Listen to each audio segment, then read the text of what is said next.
আশেপাশে বসে একটু কান্নাকাটি করি আমরা, তাই না? কোনো প্রাণের মানুষ যখন চলে যায় তার আমরা মাথার পাশে একটু আমরা কান্নাকাটি করি, কান্না বাধা মানে না। সেই মাইয়া বলছে আমার সামনে এসে, আমার মাথার সামনে এসে তোমরা কেউ কান্নাকাটি করো না, কিন্তু আজকে আমরা সেগুলোকে মানি না, কান্না চলে আসে। সেই মাইয়া তাদের উদ্দেশ্য করে কি বলছে সব সময়,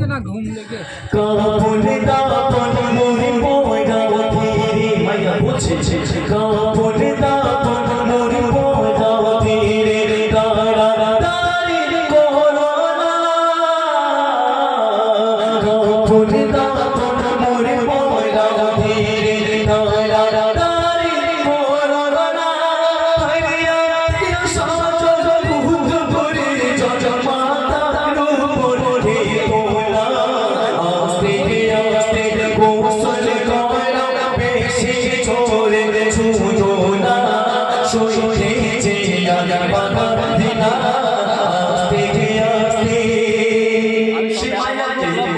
আমরা অনেক ধীরে সবাই বলবো, সবাই মিলে গায়ে একটু আঘাত না লাগে, সুরটা তোল, সবাই মিলে। আমরা তখন ঘাটে করে যখন নিয়ে যাই কবরস্থানে লাশকে, সেই মুর্দাকে যখন নিয়ে যাই, মুর্দা বলছে আমাকে একটু ধীরে ধীরে নিয়ে চলো।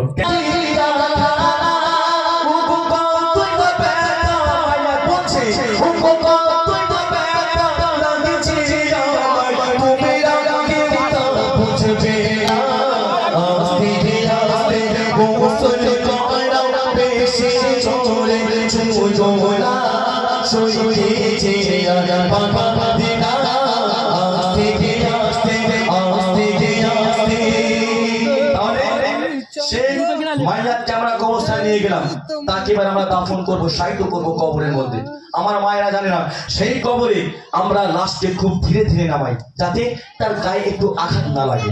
তারপরে বলছে মাইয়া যে আমাকে আরো ধীরে ধীরে কবরের মধ্যে দাফন করো, কারণ একটা সন্তান যখন দুনিয়ার বুকে আসে সেই সন্তানের গায়ে তোমার আঁচে একটু আঘাত লাগতে দিবে, সেইভাবে যেভাবে তোমার শিশুকে তোমরা লালন পালন করো সেইভাবে আমাকে কবরে দাফন করো।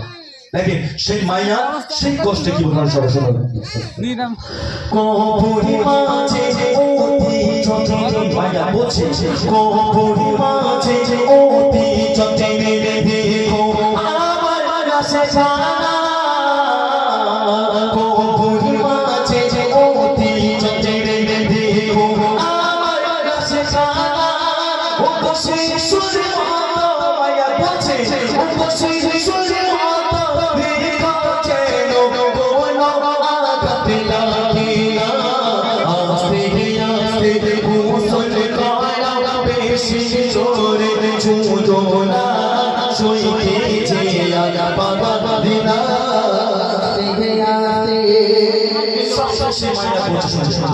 আজকে আমরা কবর জিয়ারত করি অকেশনে, ঠিক না বলবো না?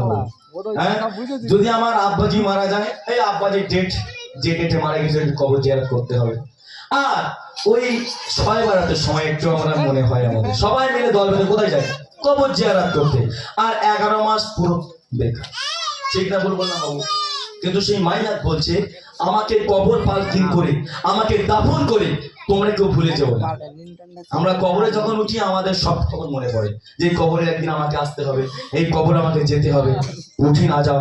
যখন ওখান থেকে ফিরে আসি তখন দুনিয়াদারিতে আমরা ব্যস্ত হয়ে থাকি, তখন সবার কিছু মনেই থাকে না। কিন্তু সেই মাইয়াত বলছে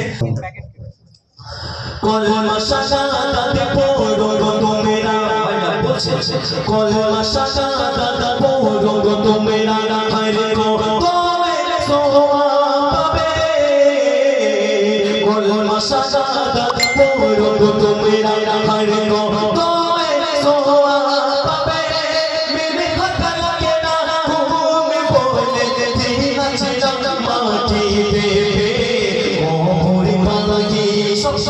সে মাইয়া বলছে ওরে পালকি বলে আমায় মাঝে নো ভুলে যেও না, একটু তো ভাবো না, আস্তে আস্তে আস্তে আস্তে গোসল করা বেশি জোরে ছুঁজো না, সইতে